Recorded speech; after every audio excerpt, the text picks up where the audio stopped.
भगवान का नाम जप करने से काम थोड़ा ही ना होता है, काम तो भाग्य से होता है। सब कहते हैं नाम जप करो, नाम जप करो, नाम जप करो, उससे क्या हो जाएगा?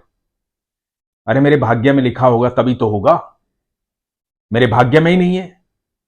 पता नहीं कैसा भाग्य लिखा है, कितने दिन से पूजा पाठ कर रहा हूं, कुछ हुआ? कुछ नहीं हुआ। अरे भगवान होंगे तभी तो कुछ होगा ना। क्या आपके भी ऐसे विचार हैं? आप भी ऐसा सोचते हैं? तो ये प्रसंग बड़े ध्यान से सुनिएगा, ये प्रसंग आपकी सोच बदल देगा। हरे कृष्ण दोस्तों, मैं हूं अनुज शर्मा। आप सब ने यह सुना होगा कि अजगर करे ना चाकरी, पंछी करे ना काम, दास मलुका कह गए सबके दाता राम। ये ऐसे ही नहीं बोला गया है, ये जिन्होंने बोला है आज उनका प्रसंग आपको सुनाता हूं। सेठ मलुक सेठ थे, व्यापारी थे, भगवान में कम विश्वास था। बताते हैं कि बचपन में बड़े संस्कारी थे, लेकिन जैसे जैसे उम्र बढ़ी सिर्फ व्यापार, धन दौलत यही दिखाई देता था। एक धर्मशाला में जाकर के रुके, व्यापार के सिलसिले में गए थे। उसी धर्मशाला में नीचे वाले कमरे में कोई सन्यासी रुके हुए थे, कोई साधु रुके हुए थे। सुबह के 4 बजे थे। इधर जो सन्यासी थे, साधु थे, वो नाम जाप करने लगे, सीताराम सीताराम सीताराम सीताराम सीताराम सीताराम सीताराम सीताराम। नाम जाप चलता रहा। सुबह सुबह की बेला थी। इधर सेठ जी जो है वो अपनी निंद्रा में थे, उनकी निंद्रा खराब हो गई। बड़ा गुस्सा है, सर्दी का समय था, ये कौन सुबह सुबह ये नाम जाप कर रहा है, सीताराम सीताराम सीताराम सीताराम। नींद खराब कर दी मेरी। लेकिन ये साधु जो है लगातार नाम जाप कर रहे थे, सीताराम सीताराम सीताराम सीताराम। सुबह हुई, सेठ जी पता करने आए कि कौन है ये, क्यों शोर मचा रखा है यहां। पता लगा एक सन्यासी, एक साधु है, उनके पास गए। बोले कि क्यों महाराज ये सुबह सुबह आप नाम जाप कर रहे हो, सीताराम सीताराम सीताराम सीताराम, क्या होगा इससे? मेरी नींद खराब कर दी आपने। ये सुबह सुबह आराम करने का समय होता है, आराम से उठो, खाओ पियो, मस्त रहो। सुबह 4 बजे उठ करके कौन सीताराम सीताराम करता है? पूरा दिन पड़ा है, जो करना है करो। सारा मूड खराब कर दिया सुबह सुबह। महाराज बोले कि बेटा, ये खान पान, जीवन की सारी व्यवस्थाएं उन भगवान की वजह से ही तो हैं, श्री राम की वजह से ही तो हैं, ईश्वर की वजह से ही तो हैं। यदि वही किसी को खान पान और व्यवस्थाएं नहीं देंगे तो फिर कैसे दिनचर्या चलेगी, कैसे पूरा दिन आराम से कटेगा? उनके बिना तो कुछ भी संभव नहीं है।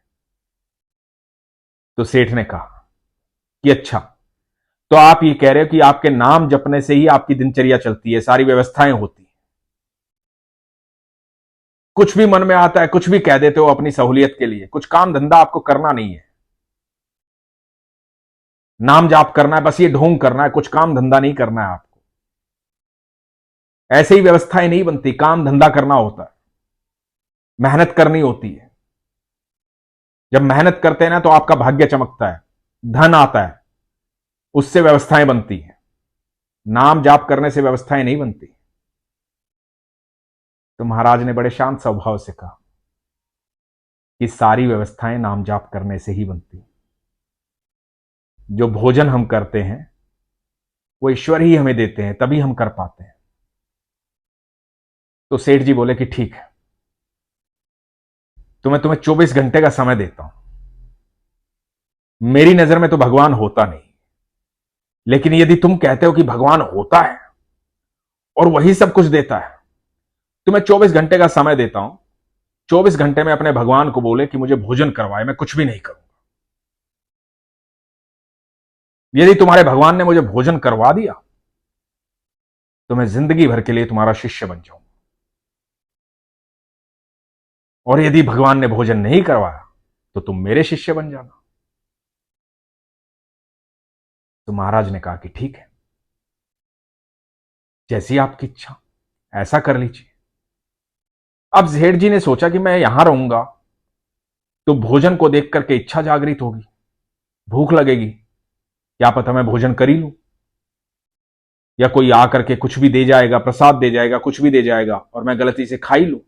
तो एकांत में चला जाता हूं, एकांत में जाऊंगा जहां कोई भोजन ना दे पाए, और 24 घंटे बाद मिलता हूं इनसे और फिर बताता हूं। इधर महाराज जो है अपने ईश्वर को याद कर रहे हैं, कह रहे हैं प्रभु इसे सद्बुद्धि दे, इसे समझा प्रभु कि सबका दाता तू ही है, तू ही सबको देता है। इसका शिष्य नहीं बनना प्रभु, मुझे आपकी शरण में रहना है। ये साधु प्रार्थना कर रहे हैं भगवान से। इधर जो सेठ जी हैं वो जंगल में चले गए हैं।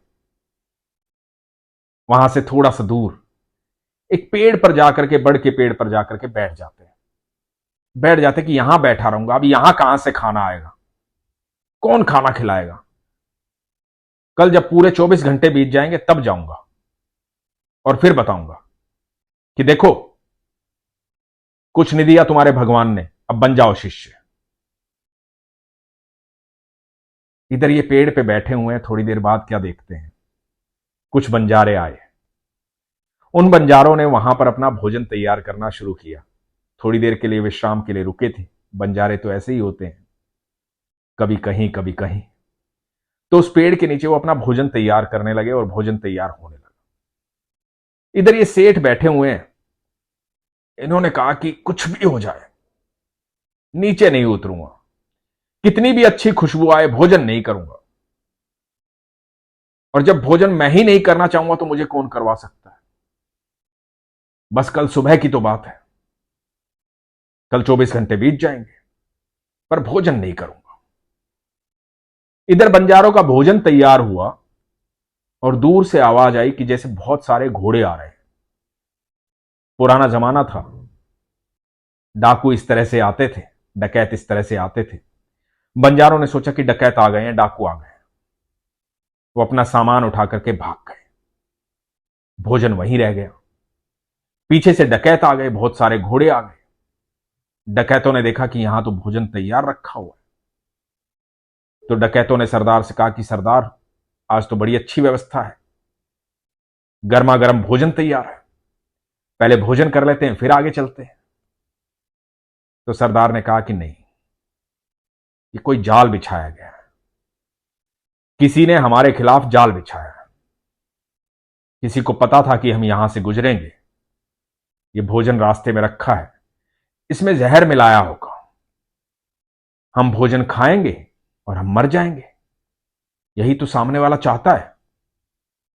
तो इस भोजन को कोई भी नहीं खाएगा, और जिसने ये जाल बिछाया है वो यहीं आसपास कहीं होगा, उसको ढूंढो, खोजो उसको, कहां है वो।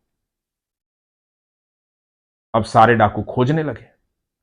ऊपर सेठ जी बैठे थे पेड़ पर, ये सारा नजारा देख रहे थे।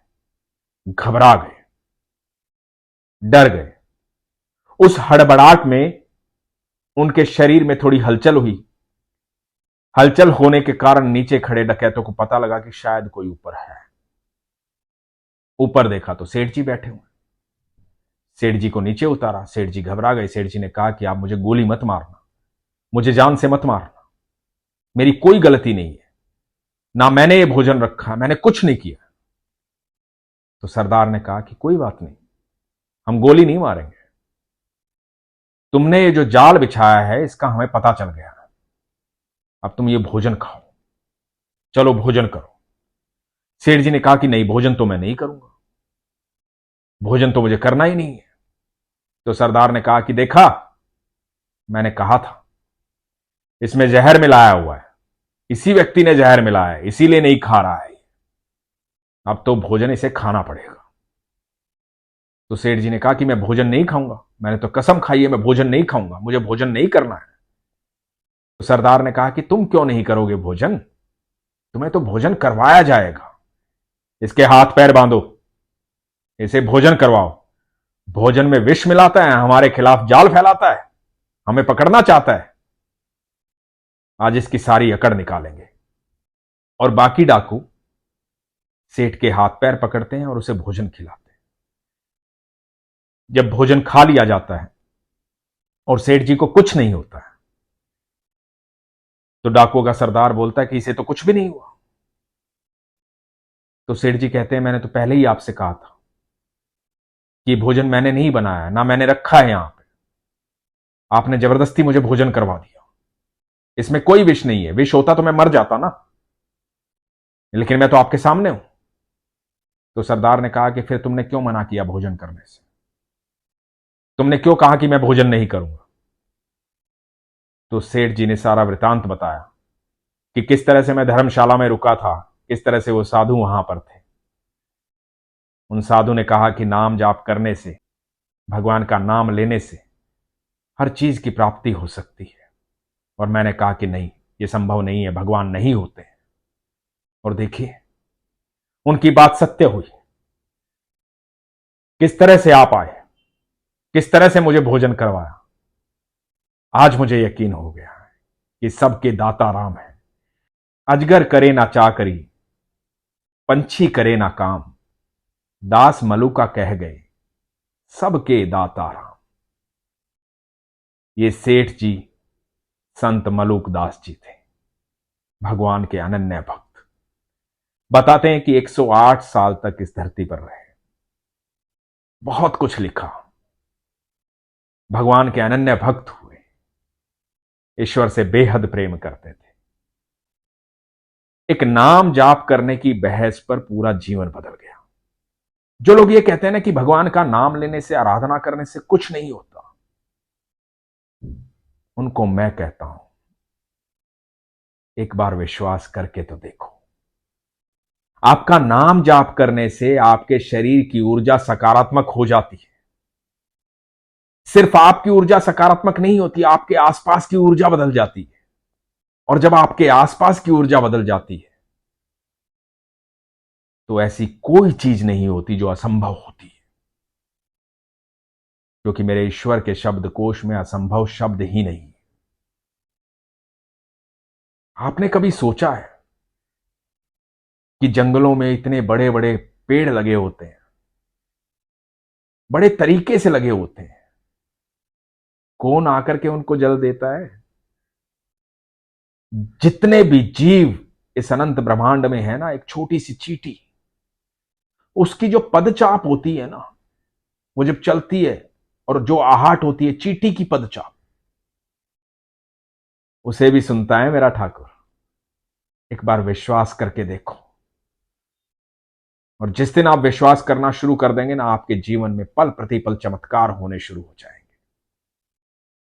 क्योंकि चमत्कार तो हर पल हो ही रहे हैं, लेकिन आंखों के सामने अविश्वास का पर्दा है। जैसे ही अविश्वास का पर्दा हटेगा और विश्वास नेत्रों में जागृत होगा, मन में जागृत होगा, आपकी दृष्टि में वो क्षमता आ जाएगी कि आपको ये सारे चमत्कार दिखाई देने शुरू हो जाएंगे।